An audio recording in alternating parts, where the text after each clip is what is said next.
Sean todos bienvenidos a este nuevo video de este estudio bíblico titulado El Gran Conflicto. En el video anterior estuvimos hablando sobre la rebelión de Lucifer, la guerra detrás de todas las guerras. Este es el video número 2 de este estudio bíblico titulado Amor o Egoísmo. Esa es la cuestión. Supongamos que eres un pastor que cuida de sus ovejas en el Monte de los Olivos y de repente oyes voces e inmediatamente reconoces la voz de Jesús. Te asombra lo que dice y a sus discípulos les parece difícil comprenderlo. Jesús afirma: les aseguro que no quedará piedra sobre piedra que no sea derribada. Mateo 24, versículo 2. Los discípulos están confundidos y tú también. ¿Qué pueden significar estas palabras? ¿Qué relación tienen con el fin del mundo del que preguntaron los discípulos? Absorto, escuchas cómo Jesús combina magistralmente la destrucción de Jerusalén con los sucesos de su regreso. Se describe la estrategia de Satanás para engañar y destruir al pueblo de Dios en el tiempo del fin. Las instrucciones dadas por Jesús en Mateo 24 describen claramente los acontecimientos del fin del mundo con la caída de Jerusalén. Estudiaremos la doble estrategia de Satanás para engañar y confundir al pueblo de Dios. Lo que el maligno no consigue mediante la persecución, desea conseguirlo a través de la transigencia. A Dios nunca nada lo toma por sorpresa y protege a su pueblo incluso en los momentos más difíciles. Mientras Jesús estaba sentado en el Monte de los Olivos con vistas a la ciudad de Jerusalén, su corazón estaba destrozado. El Evangelio de Juan dice: vino a lo que era suyo y los suyos no lo recibieron. Juan 1:11. Jesús hizo todo lo posible para salvar a su pueblo de la destrucción venidera de su amada ciudad. El amor de Jesús por su pueblo fluía de un corazón de amor infinito. Repetidamente le suplicó que se arrepintieran y aceptaran su misericordiosa salvación. Es difícil entender un acontecimiento como la destrucción de Jerusalén debido al carácter amoroso de Dios. La historia revela que miles murieron cuando el general romano Tito atacó la ciudad. Jerusalén fue devastada. Hombres, mujeres, niños murieron, fueron masacrados. ¿Dónde estaba Dios cuando su pueblo sufría tanto? La respuesta es clara, pero no es fácil de entender. Su corazón estaba destrozado. Sus ojos se llenaron de lágrimas. Durante años le tendió la mano a su pueblo, pero por su rebelión contra la amorosa bondad de Dios, perdieron su protección divina. Dios no siempre interviene para limar los resultados de las decisiones de su pueblo. Permite que se desarrollen las consecuencias naturales de la rebelión. Dios no causó la matanza de los niños inocentes en la destrucción de Jerusalén. La trágica muerte de los inocentes fue obra de Satanás, no de Dios. Satanás se deleita en la guerra porque despierta las peores pasiones del corazón humano.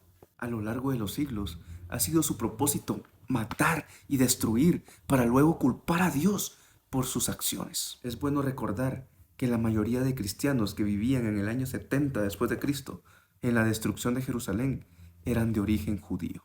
Un Dios amoroso deseaba preservar la mayor cantidad posible de su pueblo. Por eso dio la instrucción de que cuando se acercaran los ejércitos romanos debían huir de la ciudad. La gracia, la providencia y los procesos de Dios se revelan claramente en los sucesos que llevaron a la destrucción de Jerusalén. Acá dice que el ejército romano de Sestio Galo rodeó la ciudad, pero cuando su ataque parecía inminente, inesperadamente se retiró. Los ejércitos judíos los persiguieron y obtuvieron una gran victoria. Mientras los romanos huían y los judíos los perseguían, los cristianos de Jerusalén huyeron a Pella, al otro lado del río Jordán. Ya estaba dada la señal prometida a los cristianos que aguardaban, y en ese momento se ofreció una oportunidad a todos los que quisieran, en obediencia a la advertencia del Salvador. Los sucesos se desarrollaron de modo tal que ni los judíos ni los romanos hubieran podido evitar la huida de los cristianos. Dios es soberano y gobierna los cumplimientos de la tierra para el propósito final de su destino divino. Aunque a veces Dios altera sus propósitos originales sobre la base de las decisiones humanas, pero al final su propósito se cumplirá. Habrá momentos en que el pueblo de Dios experimentará dificultades, persecuciones, encarcelamientos o la muerte misma a causa de Cristo. Pero aún en los momentos más difíciles, Dios sostiene y salvaguarda a su iglesia. Vanos eran los esfuerzos de Satanás para destruir a la iglesia de Cristo por medio de la violencia. La gran lucha en que los discípulos de Jesús entregaban la vida no cesaba cuando esos fieles portaestandartes caían en su puesto. Triunfaban en su derrota.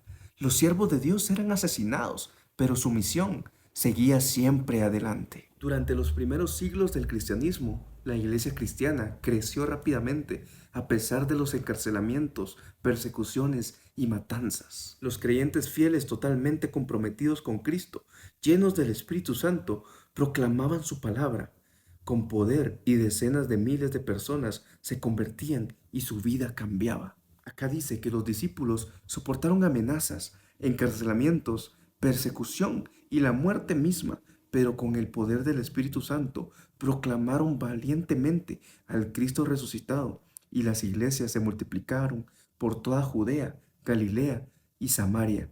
Hechos 9:31. Los bastiones del infierno se sacudían, se quebraban los grilletes de Satanás. La superstición pagana se derrumbaba ante el evangelio de un Cristo resucitado.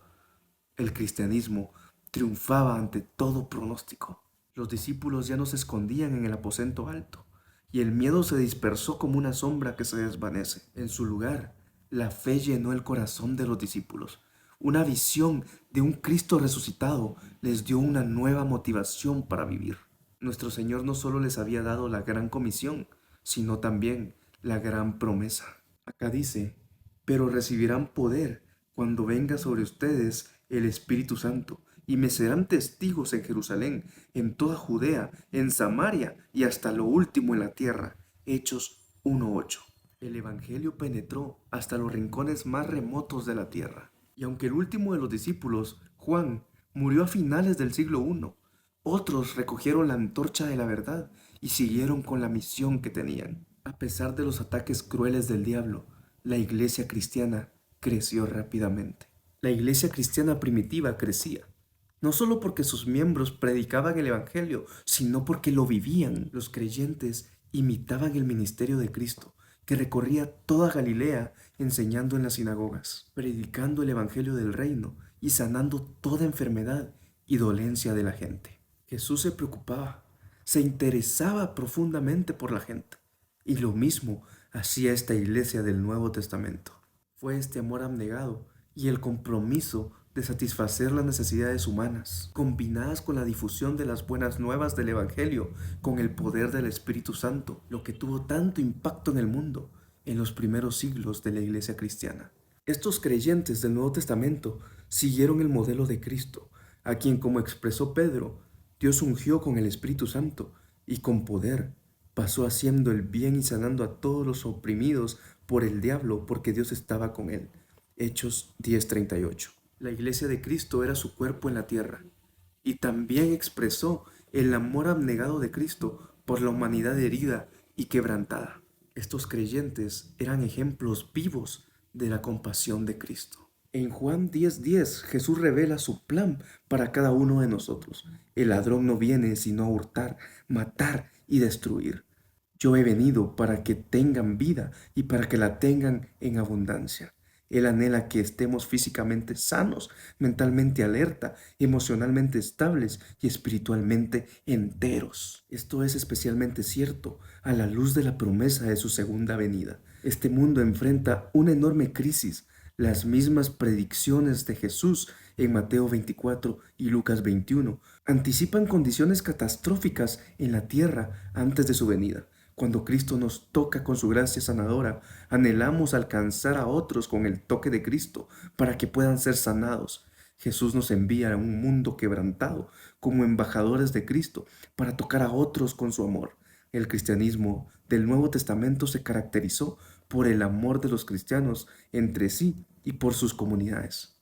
El amor era la norma de las comunidades cristianas de los primeros siglos. Tertuliano afirmaba: son principalmente las obras de un amor sumamente noble las que llevan a muchos a poner una marca sobre nosotros. Vean, dicen, cómo se aman unos a otros. Una de las mayores revelaciones del amor de Dios se demostró cuando dos pandemias devastadoras asolaron los primeros siglos en 160 y 265 después de Cristo. Los cristianos dieron un paso al frente, atendieron a los enfermos y los moribundos. Estas plagas mataron a decenas de miles de personas y dejaron pueblos y ciudades enteras casi sin habitantes. El ministerio desinteresado, abnegado, atento y amoroso de los cristianos tuvo un enorme impacto sobre la población. Con el tiempo, miles y finalmente cientos de miles y luego millones del imperio romano se hicieron creyentes de Jesús durante estas dos epidemias. El amor, el interés por los demás y la atención abnegada en favor a los enfermos y los moribundos generaron una admiración por esos creyentes y por el Cristo que representaban. El surgimiento del cristianismo es una narración histórica moderna que retrata estos acontecimientos históricos bajo una luz nueva y perfeccionada. En ella describe de qué manera durante la segunda epidemia toda la comunidad cristiana, que continuaba siendo fuertemente judeocristiana, se convirtió en un virtual ejército de enfermeros que satisfacían las necesidades básicas para que la doliente comunidad pudiera sobrevivir. En el punto álgido de la segunda epidemia, alrededor de 260 después de Cristo, en una carta pascual, Dionisio escribió un largo homenaje a los heroicos esfuerzos de enfermería de los cristianos locales, muchos de los cuales perdieron la vida mientras cuidaban a otros. La mayoría de nuestros hermanos cristianos mostraron un amor y una lealtad sin límites, sin escatimar esfuerzos y pensando siempre en los demás. Sin tener en cuenta el peligro, se hicieron cargo de los enfermos, supliendo todas sus necesidades en Cristo, y con ellos partieron de esta vida serenamente felices, porque se contagiaron de otros, atrayendo sobre sí la enfermedad de su prójimo y aceptando alegremente sus dolores. El Evangelio cundía más y más. El número de sus adherentes iba en aumento. Penetró en regiones inaccesibles incluso para las águilas de Roma. Un cristiano, al reconvenir a los jefes paganos que atizaban la persecución, dijo: «Ustedes pueden matarnos, torturarnos, condenarnos. Vuestra injusticia es la prueba de nuestra inocencia.